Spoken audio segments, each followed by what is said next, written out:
Hi, I'm Amber, And I'm Kirsten. and you're listening to Lurking in the Shadows.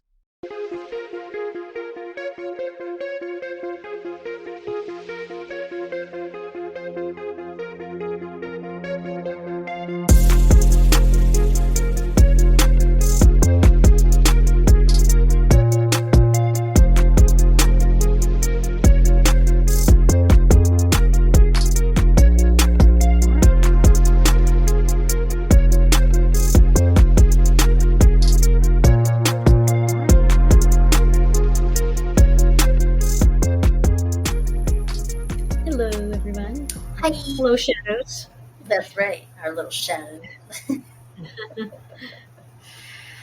Welcome back to another episode. Yep, we are on to a case with Kirsten. Today I am discussing the unexplained death of 6-year-old Katherine Korzilius that happened minutes after walking home from her mailbox. We typically don't like to discuss children's cases, but there's nothing really grotesque about this one. It's just mysterious, so that's why I'm okay sharing it. Okay, And it's technically unsolved. your favorite.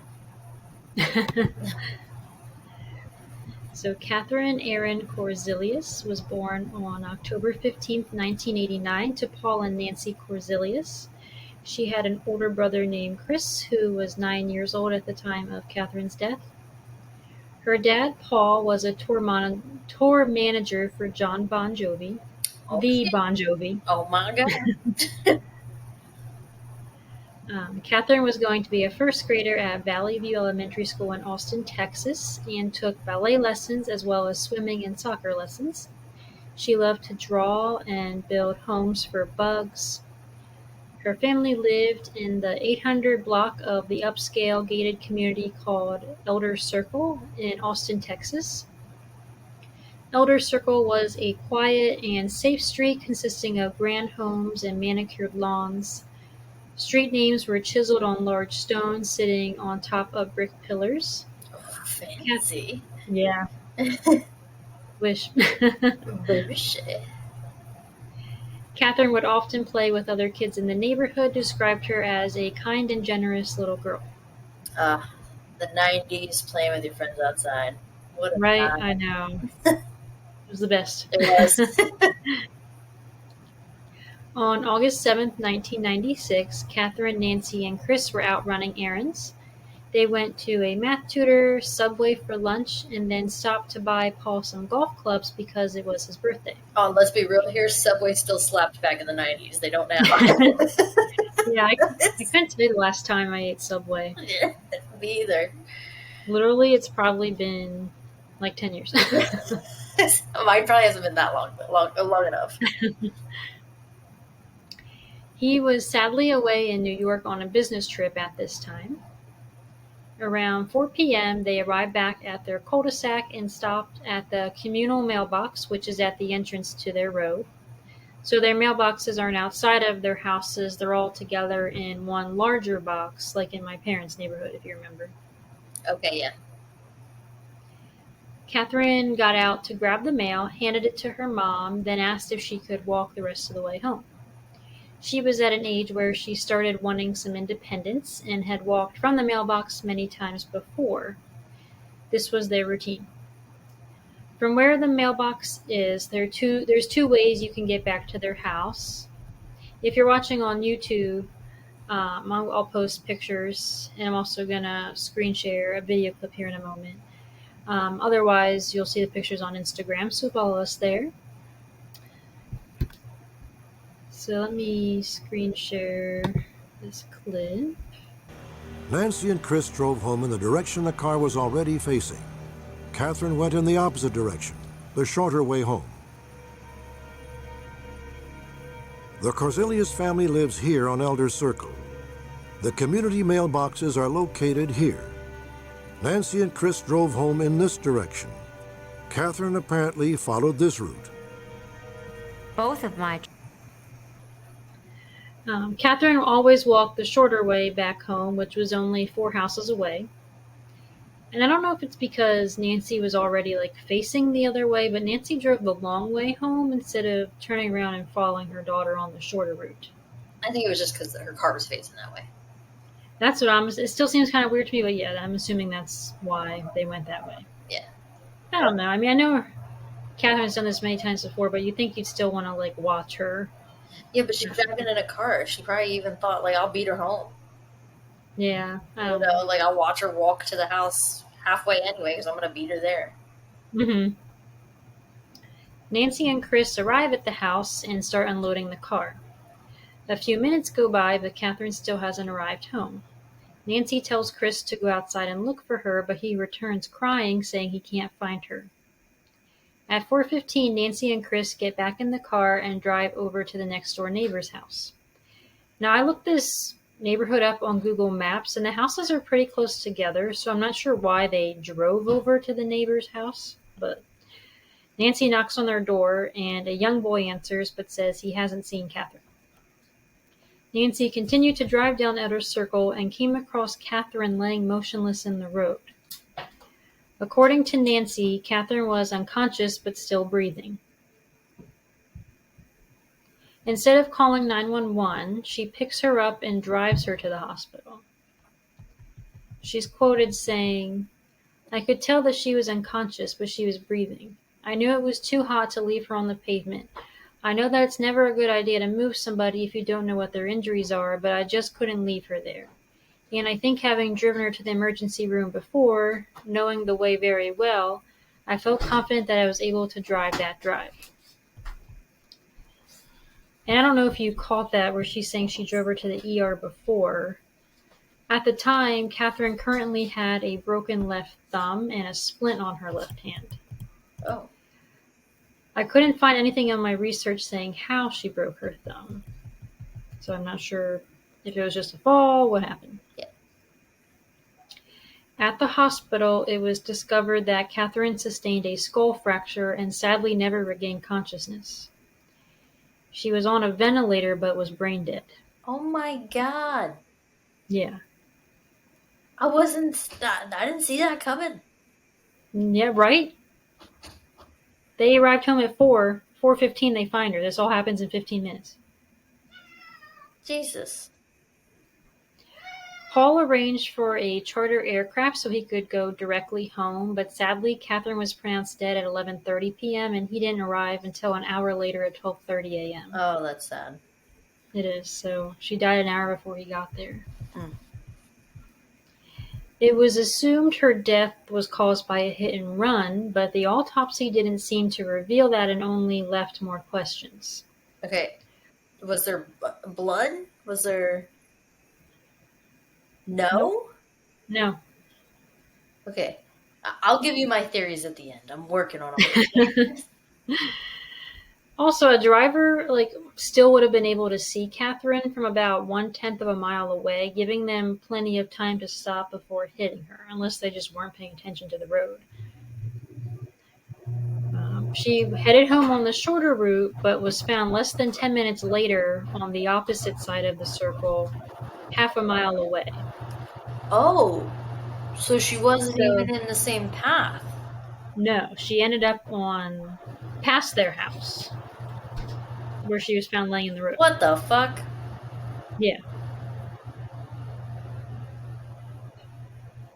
Let's see. So, according to R. Bavardo, the medical examiner of Travis County, he's quoted saying, "The injuries that Catherine sustained could have been the result of either jumping from a moving vehicle, being thrown from a moving vehicle, or falling from a moving vehicle. The type of injuries that we expect in these circumstances would have been the same," end quote. I mean, if she fell from a moving vehicle, whose was it, and did she fall or was she pushed? Why isn't there blood and scrapes and bruises?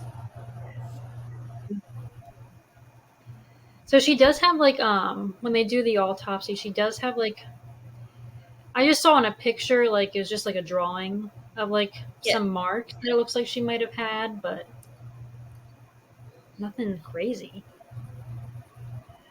One of the theories that investigators proposed was that somehow Catherine had jumped on the back of their vehicle without Nancy's knowledge. And as the vehicle drove around Elder Circle, she had fallen off, which is a way to explain where she was found in Elder Circle, which is completely opposite of where she would have been on her normal route. I personally don't agree with this because there's no way they wouldn't have heard her attempting to hop onto the back of the car. Like, her foot would have hit it, her hands would have smacked onto it. Yeah. Like, she has a splint. There's nothing for her to hold on to. Like, they would have heard that. Yeah, what is she? Like, it wouldn't have been a graceful jump onto a moving vehicle. Yeah, and with an injured hand, you're not going to be hanging on. Right. And, like, Nancy, like, if she was just standing back there holding on, Nancy would have been able to see her in the rearview mirror. Yeah, I mean, she should have been a little aware, you know, like... Right. I'm going to screen share again and show a little clip that shows, like, their vehicle.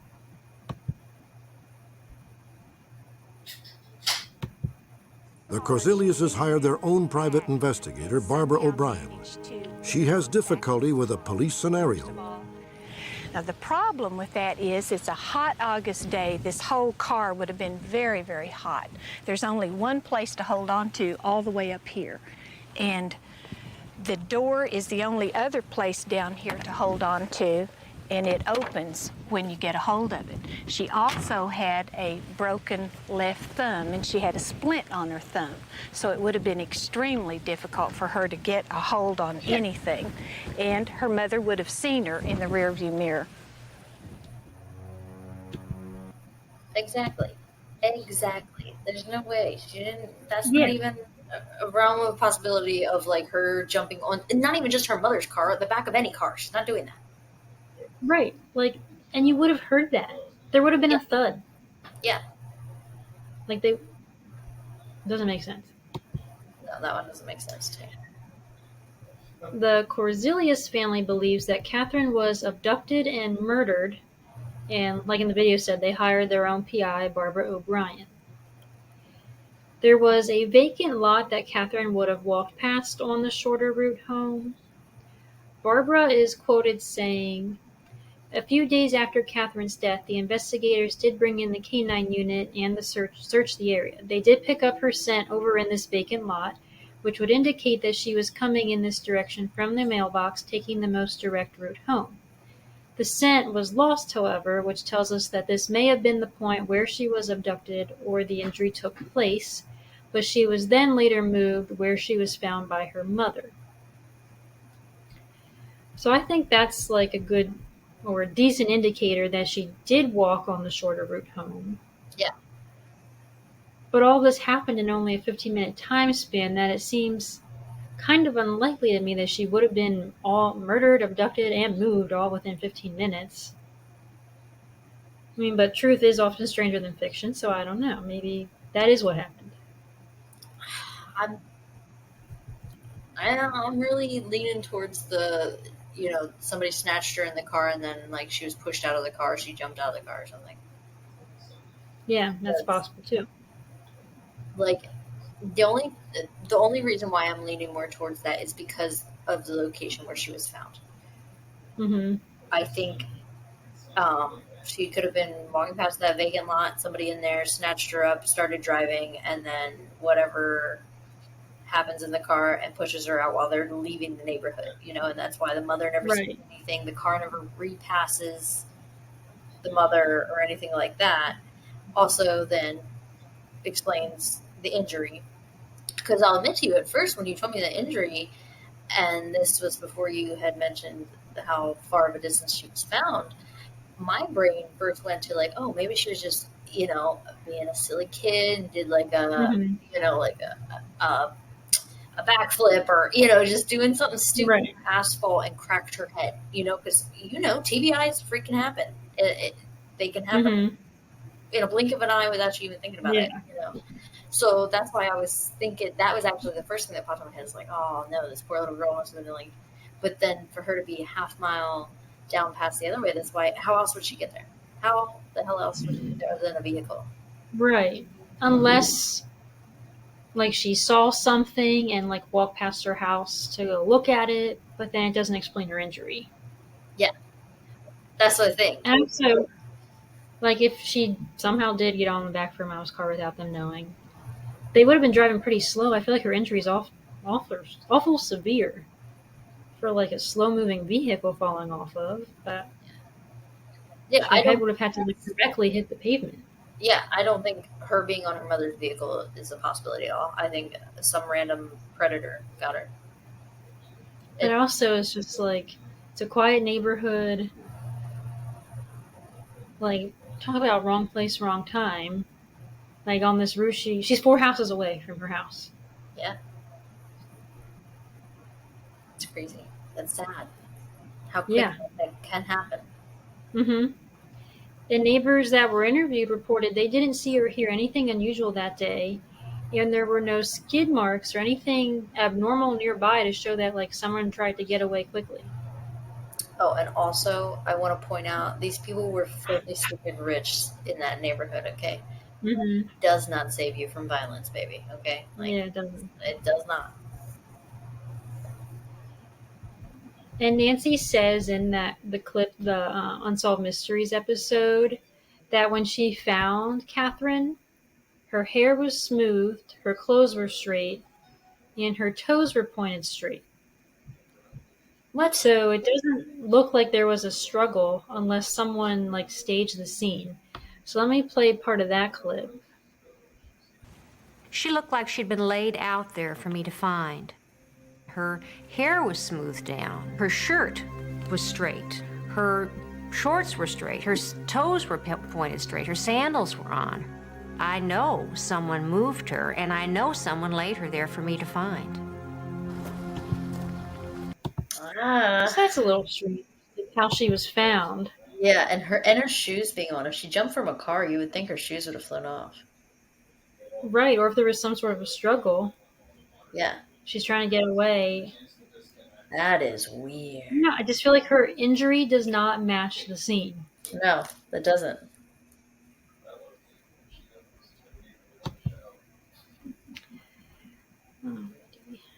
So those are the two main theories, that she like jumped on the vehicle and fell, or was like abducted and murdered.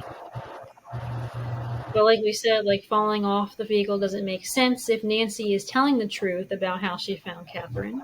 She wouldn't be laying straight, like she likely would have had a tumble fall. Yeah. And falling off the vehicle also doesn't explain how her scent got picked up in the vacant lot. Because Well, I was thinking if somebody went the opposite way of the vacant lot. I was thinking if somebody was sitting there in their car or something. Maybe. You know, and she approached the car or something. Mm-hmm. And I don't know what it looked like in the 90s. I think this clip was filmed 2 years later for Unsolved Mysteries. So it's probably like it's overgrown. It's not like there's anything. It's not like manicured law. It's just like weeds and things. Yeah.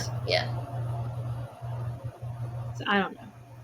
Unless they're picking up scent from like a previous day. I don't know how long a person's scent stays in an area. Yeah, that's true too. I don't know. Like maybe she was never even in the vacant lot that day, and they're just picking up a scent from like the day before if she was playing around there. I don't know. And then a lesser talked about theory is that maybe this was an accidental death and Nancy was trying to cover it up. Like maybe Nancy accidentally hit her, or maybe her and her brother were like fighting in the back seat and he like pushed her out and Nancy wanted to cover for him. Yeah, of course, there's always going to be a theory blaming the mother or whatever, you know. Yeah. No, I don't think that's the case here at all. But I don't know what the case is. Right. Like it's so weird. Like how she's found. Yeah. And her injury, it just doesn't line up. Yeah, that's very, very weird. With no leads or evidence to go on, the case quickly went cold. Katherine's family and neighbors planted a tree in her honor in the neighborhood with a plaque in her name. Bon Jovi even wrote a song about her titled August 7th, 415, because that's the date and time she died. Oh, wow. Neighbors were also understandably on alert. Like one of them said he wasn't letting his daughter walk home anymore. They helped the Korzilius family by posting flyers offering a $5,000 reward for information leading to the arrest of the perpetrator.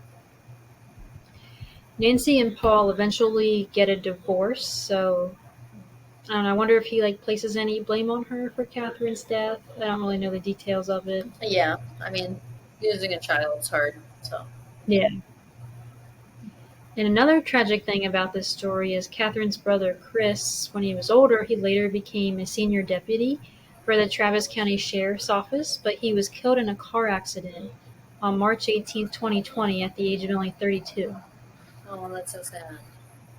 So their poor parents lost both of their children. Wow. That is so sad. Mm-hmm. And then Catherine's death still technically remains unsolved. Yeah, I mean, surprised the cops didn't write this one off as suicide, you know? Right, I know. But, I don't know what my theory is in this one. I don't know.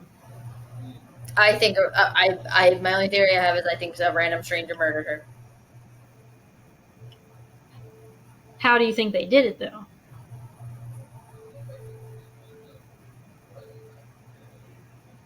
She had to have hit her head on that pavement with a skull fracture. But then how did she end up so, poised and posed?